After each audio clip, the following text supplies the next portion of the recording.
Hello Sandeep sir. Hello. मैं आज ये पूछना चाहती हूँ कि बीआईएम और प्रोजेक्ट मैनेजमेंट सीखने का क्या इम्पोर्टेंस है एक साइट इंजीनियर के करियर में। साइट इंजीनियर जब साइट पे रहता है तो काफी सारे लेबर्स के साथ उसका कांटेक्ट हो जाता है जो एकदम अनपढ़ गवार रहते हैं। तो गाली गलौज ये वो सब सब कॉमन रहता है। तो उसको ऐसा फील आता है कि यार मैं इंजीनियर नहीं हूं, मैं तो लेबर हूं। और वो फीलिंग निकालने के लिए उसको कुछ ना कुछ करना होता है। क्या करना होता है तो ऑटोमेटिकली आप देखेंगे साइट मैनेजमेंट क्या है, बिलिंग इंजीनियरिंग क्या है, क्यूओक्यूएस क्या है, क्वांटिटी सर्वे जो बोलते हैं, क्वालिटी एश्योरेंस जो बोलते हैं वो क्या है, टेंडरिंग क्या है, एस्टिमेशन क्या है। अलग अलग टाइप के टेंडर रहते हैं, अलग अलग टाइप का जो एस्टिमेशन का जो चार्ट रहता है, अलग अलग टाइप के कॉन्ट्रैक्ट्स रहते हैं। तो इस तरीके के ऑटोमेटिकली धीरे धीरे धीरे आपको प्रोजेक्ट मैनेजर जब आप बनेंगे तब आपको लगेगा कि नहीं, मेरा कुछ कुछ वैल्यू है, मेरा कुछ योगदान है इस प्रोजेक्ट के पीछे। उसके लिए आपको सॉफ्टवेयर्स, अलग अलग टाइप के सॉफ्टवेयर सीखने होते हैं, अलग अलग टाइप का प्रोजेक्ट मैनेजमेंट का जो Gantt chart, bar chart, critical path method, फिर उसका जो नेटवर्क डायग्राम्स है, अलग अलग टाइप के जो एनालिसिस है वो करने होते हैं।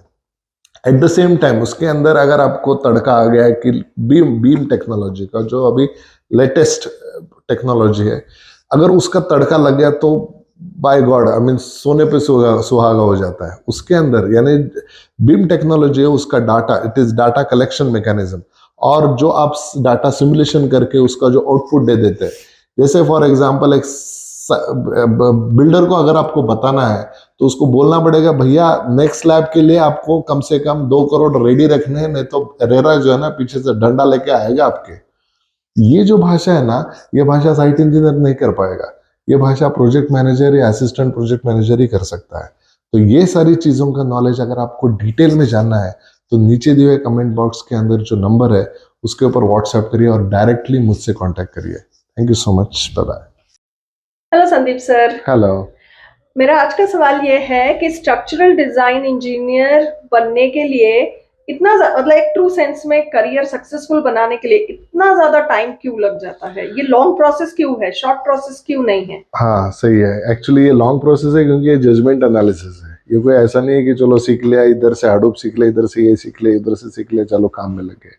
जजमेंट एनालिसिस जैसे डॉक्टरी करने के लिए पहले आपको एमबीबीएस बनना पड़ता है, एमडी बनना पड़ता है, 5-6 साल इधर उधर आपको इंटर्नशिप करना होता है, तब भी आप सर्जन बनते हैं। वैसे ही स्ट्रक्चरल इंजीनियर के अंदर सबसे पहले आपको जजमेंट आना बहुत जरूरी है। जजमेंट आने के लिए आपको कोड है, सॉफ्टवेयर है, प्रैक्टिस है, अलग अलग टाइप के प्रोजेक्ट्स है, उसके आउटपुट्स है, उसका एक पर्टिकुलर जजमेंट है। वो जजमेंट आने के बाद ही आप स्ट्रक्चरल इंजीनियर बन सकते हो। उसके लिए 3 पीस की जरूरत होती है। पहला पी जो है प्रैक्टिस, प्रैक्टिस, प्रैक्टिस। पैशन करना, पैशन चाहिए अपने लाइन के अंदर, ऐसा नहीं कि ले लिया और छोड़ दिया। और तीसरा जो पी है वो पेशेंस। पेशेंस बहुत मात्रा में लगता है। ये 3 पी अगर आपके पास है और आप एक दिशा में जा रहे हो तो आप स्ट्रक्चरल इंजीनियर बन सकते हो। बहुत ही अच्छा करियर है। एट द एज ऑफ 70 भी आप स्ट्रक्चरल इंजीनियर का काम ले सकते हो और कर सकते हो। Thank you so much, bye bye. Hello Sandeep sir. Hello, hi. एक बात पूछना चाहते हैं, ईटैब्स और स्टैड प्रो सीखने के बावजूद भी स्ट्रक्चर्स में चाहिए वैसा जॉब तो मिल नहीं रहा है, तो ये सॉफ्टवेयर सीख के भी जॉब्स क्यों नहीं मिल रहे स्ट्रक्चर्स में? इसके 2 रीजन है। पहला रीजन ये है कि खाली सॉफ्टवेयर सीख के काम नहीं होता है। जैसे गाड़ी को 4 पहिए हैं, एक ही पहिया लगाएंगे तो गाड़ी चलेगी नहीं, उसके लिए 4 पहिए 4 व्हील्स रखते हैं। पहला व्हील जो है वो सॉफ्टवेयर वाला है, यानी, और वो सॉफ्टवेयर भी एक ही लाइन का होना चाहिए।